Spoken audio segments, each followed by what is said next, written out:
Thought challenging. In this lesson, we will talk about how to challenge our thinking. Thought challenging can be one of the most useful skills you have to outsmart your addicted brain. As you practice this method of transforming irrational thinking into balanced, realistic thoughts, you will learn to take a scientific approach to correcting the thoughts that are leading you down a path to self-destructive behavior, like drinking or using drugs. You achieve this by learning to notice and respond to your thoughts in different ways. So, you first need to practice observing yourself.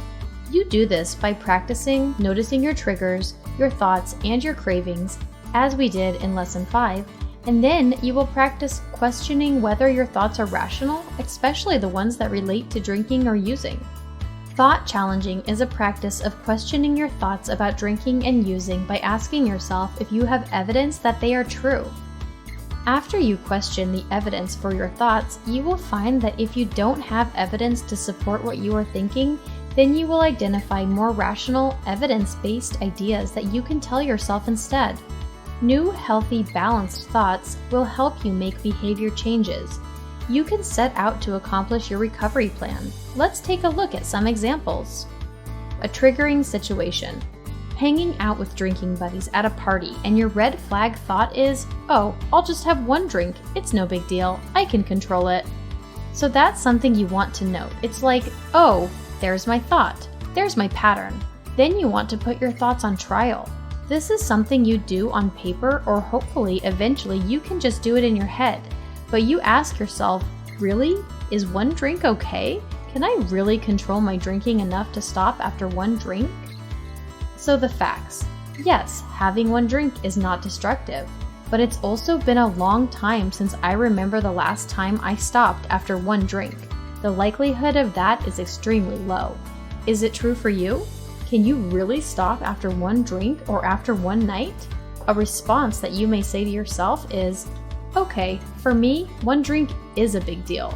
In the past, this way of thinking has led me straight to a full-blown relapse.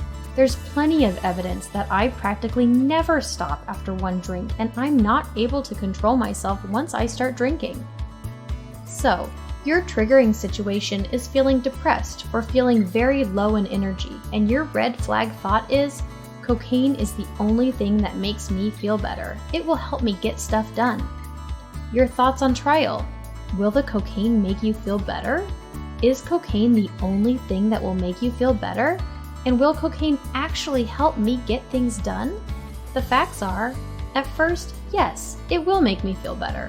But when it wears off, I'll be even more depressed and I'll feel bad about having craved it and used it. And is it the only thing that can make me feel better? Probably not. There are healthier things that can make me feel better. I can talk to someone, I can exercise, I can go do something fun. And will it help me get things done? Well, at first, yes, it will give me a lot of energy to get things done, but there are only so many things that I can do well if I'm high. And then, when I crash afterwards, I won't be able to get anything done for days. The response to yourself is, yes, cocaine makes my depression worse. It doesn't make it better. Even though I might feel good for a short time, using always makes me feel more depressed when it's over. And there's plenty of evidence that when I use cocaine, I'm less productive. I get depressed and I barely do anything for days. And just because I get more energy for a short time doesn't mean using is going to lead me to get all that stuff done. Hopefully, you see how this works. We will try another example. Triggering situation. You go to a party alone and you're feeling some social anxiety about it, and your red flag thoughts say, hey, if I'm high, I won't feel so self-conscious and it won't be so hard to talk to people. So, the questions to ask are, will marijuana help take the edge off and make me feel better? Will being high help me handle myself better at the party? And is it worth it to use marijuana in this situation? So, the first time, will it help me? Yes, at first it will, but when it wears off, my mood will be down and I won't feel too great for a day or two. And will it help me get through this situation? Not entirely. I won't feel as self-conscious, so it'll be easier to be there. But usually when I'm high, I'm a little distant and I don't really connect. And it will help me feel better in the moment, but I probably won't socialize much at the party, and because of the effect it has on my mood and energy, it's not really worth it. So, the way to respond to yourself, your way of adjusting the way that you're thinking, or you tell yourself about this scenario is, getting high makes me feel a little awkward and distant in social situations. And even though I might feel less self-conscious, I won't really connect with anyone at the party. In that case, there's not much point in going if I have to get high to get myself there. There's plenty of evidence that when I use, it affects my mood negatively and I won't function so well for a day or two. And just because I won't feel self-conscious doesn't mean using is worth it. You want to watch out for superficial truths. They are things that are a little bit true on the surface, and they can really convince us that using is an okay thing to do. So certain thoughts can be defined as superficial traits.